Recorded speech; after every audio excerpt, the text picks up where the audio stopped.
Salut à tous, aujourd'hui je vais vous parler de la langue millénaire de mon pays. Et oui, le breton. Alors prenez des notes, c'est parti, Perdey.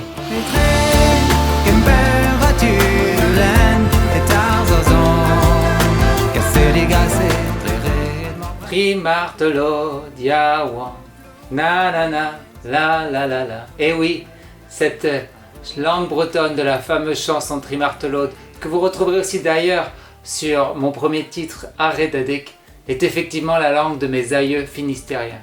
Je me souviens déjà tout petit lorsque nous allions manger des galettes chez eux dans le Finistère, à Tréogat. Je me souviens que les anciens parlaient cette langue que je trouvais alors exotique et tellement difficile à comprendre. Mais j'avais déjà à l'époque cette curiosité de vouloir en apprendre plus sur cette langue magique qui ressemblait tant à l'elfique dans Le Seigneur des Anneaux. Et oui, le breton est effectivement une très vieille langue dont on retrouve les premiers écrits datant du 8e siècle en vieux breton, avant même l'écriture du français. L'origine de cette langue vient principalement des îles britanniques, bien qu'ayant aussi été influencée par la langue gauloise, aujourd'hui disparue. Le breton fait donc partie de cette grande famille des langues celtiques telles que le gaélique d'Irlande, le gaélique d'Écosse, la langue de Cornouailles, le cornouaillais aujourd'hui disparu, et le gallois tel que l'atteste mon tatouage ici. À l'époque en Bretagne, il y avait même plusieurs dialectes distincts, mais au sortir de la Seconde Guerre mondiale, il y a eu un grand déclin dans la pratique traditionnelle du breton.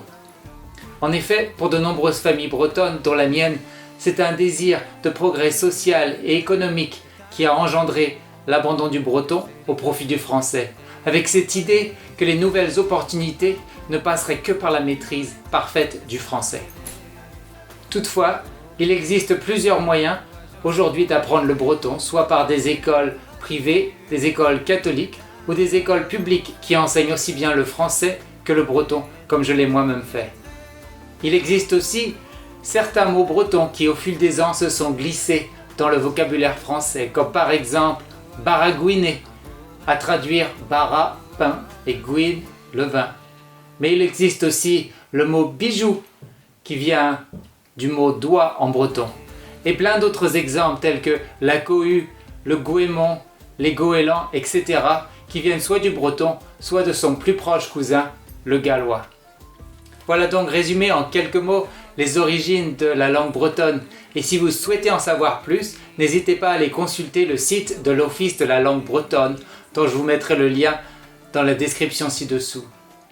Voilà, je vous souhaite donc une très bonne semaine en attendant le prochain épisode, et surtout n'hésitez pas à mettre un petit pouce bleu et un petit commentaire si la vidéo vous a plu. Sur ce, canavo, salut!